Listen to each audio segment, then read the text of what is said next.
हम कहते हैं ऑस्मोलैरिटी ऑफ सलाइवा। यानी जब हमारे पास सलाइवा फॉर्म होता है तब उसकी ऑस्मोलैरिटी क्या होती है, और जैसे जैसे वो आगे पास करते जाता है डक्ट से, तो जब वो ओरल कैविटी में रिलीज होता है तब उसकी ऑस्मोलैरिटी क्या होती है। तो बिल्कुल इनिशियल से स्टार्ट करते हैं कि आपको पता है बच्चों कि ये जो है हमारे पास ल्यूमेन है, और ये हमारे पास क्या आ गए, एसिनार सेल आ गए। बच्चों ये एसिनार सेल की जो एपिथीलियम है, इनको ये लोग क्या बोल रहे हैं, ये लोग बोल रहे हैं सॉल्ट सिक्रीटिंग एपिथीलियम। क्यों सॉल्ट सिक्रीटिंग एपिथीलियम? क्योंकि यहाँ पे हमारे पास बहुत सारे एनाइंस, सोडियम, कैल्शियम, बाइकार्बोनेट, वो जो है वो यहाँ पे हमारे पास ट्रांसपोर्टेबल हैं, यानी वो परमीएबल हैं और वो अंदर आना जाना जो है वो कर सकते हैं।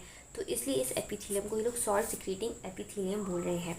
कह रहे हैं कि जब हमारे पास ग्रेन्यूल्स से जो है वो सलाइवा जो है वो एक्सोसाइटोसिस के थ्रू ल्यूमेन में आता है, तो बहुत सारे सॉल्ट्स की जो है वो इन्फ्लक्स होने शुरू हो जाती है। बहुत सारे एनाइंस जो हैं वो ट्रांसपोर्ट हो जाते हैं एसिनार ल्यूमेन में, जिसकी वजह से जब हमारे पास जो सलाइवा होता है वो क्या फॉर्म होता है, हाइपरटोनिक सलाइवा फॉर्म होता है। ठीक है, हाइपरटोनिक सलाइवा फॉर्म होता है। अब जब इस सलाइवा की जो है वो ऑस्मोलैरिटी इंक्रीज़ हो गई, तो इसके अराउंड जो हमारे पास इंटरस्टिशियल स्पेसेस हैं, ये जो भी ब्लड वेजल है, उसकी ऑस्मोलैरिटी जो है ये उससे ज़्यादा हो गई। तो वहाँ से क्या होता है, वहाँ से वाटर रिलीज़ होके कहाँ पे आ रहा होता है, ल्यूमेन में आ रहा होता है। यानी एसिनार सेल के बराबर जो भी ब्लड कैपिलरी से ब्लड वेजल्स हैं, वहाँ से वाटर रिलीज़ होकर हमारे पास कहाँ पे आ रहा है, ल्यूमेन में आ रहा है। और ल्यूमेन में ही क्या हो रहा है कि इस हाइपरटोनिसिटी से इस लेवल की जो ऑस्मोलैरिटी है वो हमारे पास किस में चेंज हो गई, आइसोटोनिक में। यानी सलाइवा जो अब हमारे पास ल्यूमेन में प्रेजेंट है वो हमारे पास किस कंसनट्रेशन का मौजूद है, आइसोटोनिक कंसनट्रेशन का मौजूद है। ठीक है, अब यहाँ से हमारे पास क्या होता है कि जब हमारे पास स्टिमुलस आया, सिग्नल मिल गया, तो हमारे पास जो सलाइवा है वो आगे मूव करना जो वो शुरू होता है। कहाँ जाएगा, हमारे पास इंटरकैलेटेड डक्ट में जाएगा। बच्चों इंटरकैलेटेड डक्ट आपको पता है कि बहुत थोड़ी होती है, इसलिए वहाँ पे हमारे पास सलाइवा के पास इतना टाइम नहीं होता कि वो कोई आयन एक्सचेंज कर सके। लेकिन जब हमारे पास सलाइवा जो है वो स्ट्राइटेड डक्ट में गुजर रहा होता है कि वहाँ से पास हो रहा होता है, तो स्ट्राइटेड डक्ट जो है वो हमारे पास परमीएबल टू वाटर होती है, यानी वहाँ से जो है हमारे पास वाटर नहीं निकल सकता। लेकिन जब हमारे पास सलाइवा जो है वो वहाँ से ट्रांसफ़र हो रहा होता है, तो यहाँ से हमारे पास जो है सॉल्ट या कुछ एनाइंस जो है वो यहाँ से बाहर निकल रहे होते हैं। क्यों? क्योंकि इसकी बराबर वाली जो कैपिलरीज़ हैं उसका जो कंसंट्रेशन है वो हमारे पास अंदर वाले सलाइवा से जो है वो कम होती है। तो उसको बैलेंस करने के लिए अंदर से सॉल्ट जो है वो हमारे पास बाहर निकल जाता है, और जब सॉल्ट हमारे पास बाहर निकल जाता है तो ये जो आइसोटोनिक सलाइवा था, अब ये स्ट्राइटेड डक्ट में क्या हो गया, ये स्ट्राइटेड डक्ट में हमारे पास हाइपोटोनिक हो गया।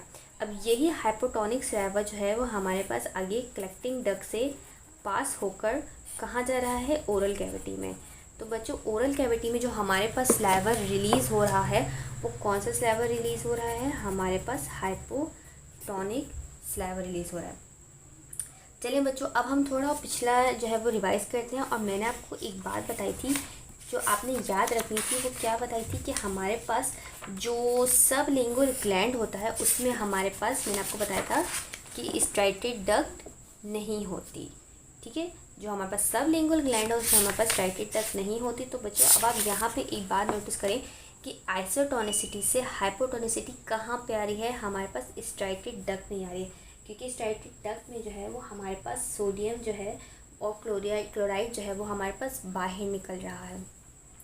तो जब सबलिंगुअल ग्लैंड में हमारे पास स्ट्राइटेड डक्ट ही नहीं है, तो क्या यहाँ से हमारे पास सोडियम और क्लोराइड बाहर निकलेगा, नहीं निकलेगा। और जब बाहर नहीं निकलेगा तो ये आइसोटोनिसिटी जो है वो हाइपोटोनिसिटी में चेंज ही नहीं होगी। यानी पैरोटेट और सब मैंडिबुलर में रिलीज़ होने वाला जो है वो सलाइवा हमारे पास हाइपोटोनिक होता है, लेकिन सबलिंगुअल ग्लैंड में हमारे पास रिलीज़ होने वाला सलाइवा बच्चों वो हमारे पास आइसोटोनिक ही होता है।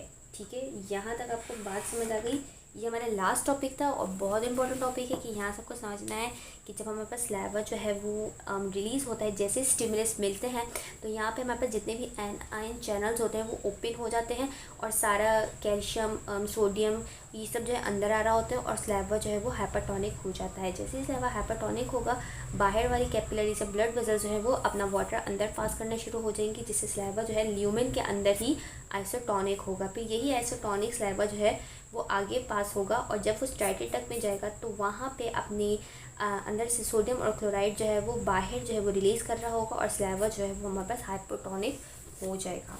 सही बच्चों, आई होप दैट आपको ये सारी बातें समझ आ गई हों। स्लाइवा का टॉपिक आसान था और इससे जो है वो काफ़ी एमसीक्यूज आते हैं। आई होप दैट कि ये सब आपको क्लियर हो गया हो। मिलते हैं आपसे नेक्स्ट रिव्यू में, तब तक के लिए अल्लाह हाफिज़।